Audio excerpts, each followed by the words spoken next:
Hey, video diary. I'm out on my stoop. I just finished a training. These these sessions are kind of late, and I prepare for them all day. Really, um, I'm treating it as part of my grief yoga, which is my terminology for what I'm going to do with my body. I heard a couple really interesting ideas. Um, One is a question that you should ask yourself, which is what you're doing um, life affirming or life denying? Yeah. Um, and sometimes it could be either. Like the same thing that you're doing could go either way. So it really requires a constant reevaluation. But I've been asking myself, like, is heroin a life affirming or life denying activity?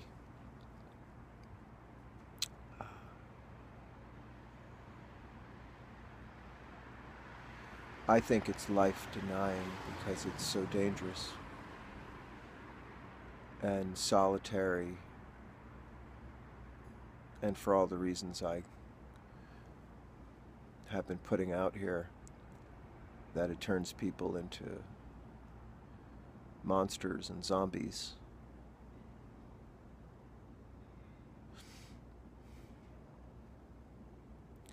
People that resemble themselves only to leverage that to continue.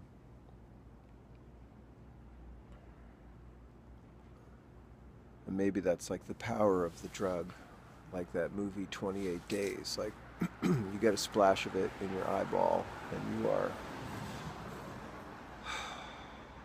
fucked. I don't like to think that about my son, that's why I've been angry, I haven't wanted to believe that he was fucked, you know. I just didn't believe that. And I still don't. I've come to, you know, I can acknowledge the power of the heroin addiction. It seems similar to the coke and, the crack and the meth addiction. Watch that show, Under Arrest. It's from Edmonton and Calgary. And just see how many wasted people. And that show is a little bit more revealing than the shows in the States, because it just, I don't know, shows it all. And the human condition, particularly the human condition that we put ourselves into. It's one thing to be poor, it's another thing to be an alcoholic. You'll never deal with your poverty if you're an alcoholic or a drug addict. You won't.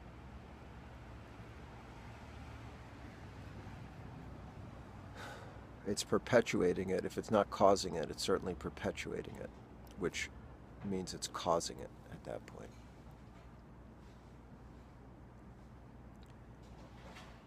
I know so much of our reality is constrained or liberated by our thoughts. And I have started meditating just as a way to try to get better. Just to feel a couple of moments of non-this, you know, non-me, non-you, just non-everything. But just feel everything and listen. Sometimes it only lasts a few seconds.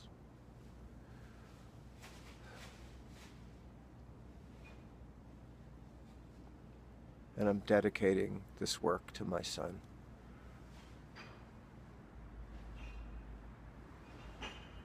I said I wouldn't find a thing positive about his death.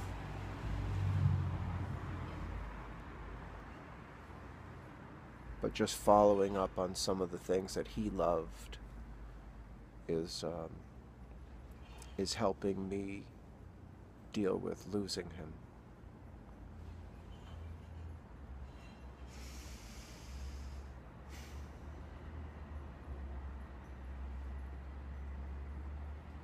Heroin use is complete, reckless bullshit.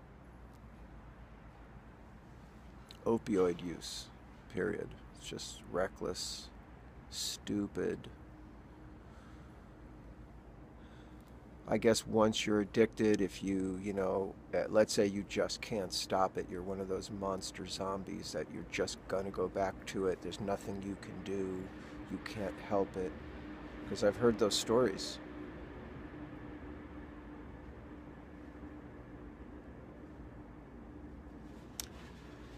Is it life-affirming or life-denying? I also want to say that although I think I've always tried to be a really good person, like I wasn't always a good person. I behaved in ways which were bad. I had bad habits. I tried to get over on people, like landlords. I stole. I shoplifted. I drove cars for years without insurance. I wasn't licensed. I was going to do it my way, kind of thing. And I think what really straightened me out, sounds so cliche, but it's like I went to school.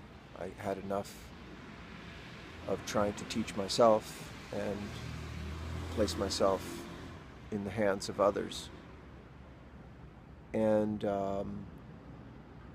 that retrained me to comport myself professionally and, get assignments done, take pride in what I do, and try to understand what was being asked of me. But then I went on to take a degree in philosophy, and I just didn't know something like that even existed. I was in my 30s. I mean, I knew there were philosophers, but I just didn't know that there was like a Western intellectual tradition that was that. So when I opened that door, life, death, meaning,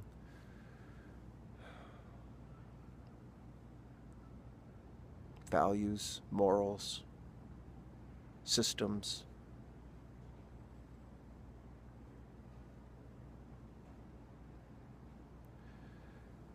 So much of what I'm encountering now is to let go of everything. And one of the weird thoughts I encountered was that if you have faith in a God, you don't have faith because you're still holding on to something like a religion, that you need to let go of that. And it's only when you let go of everything that you find that you are everything, connected to everything. That was the idea. And so the more pious people are, the farther they are away from true spirituality. That blew my mind, because a lot of times we think if you're an atheist or an agnostic that you don't have a spirituality or a religion. But like I said, I have been feeling this sort of primal, just native kind of connection.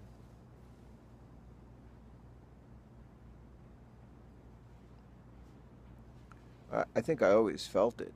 It's just its byproduct of the grief has given me a window I didn't have before. Okay, I'm wrapping it up. I miss my son so much. All of the things that we would do and talk about and plan. We'd be making plans now. He would be graduating school soon. So I really want you to know how deeply this is bullshit and sucks. And if I have any message, it's just to tell people that this is avoidable, unreasonable, unnecessary, immoral, self-destructive, life-denying bullshit. Please don't do it.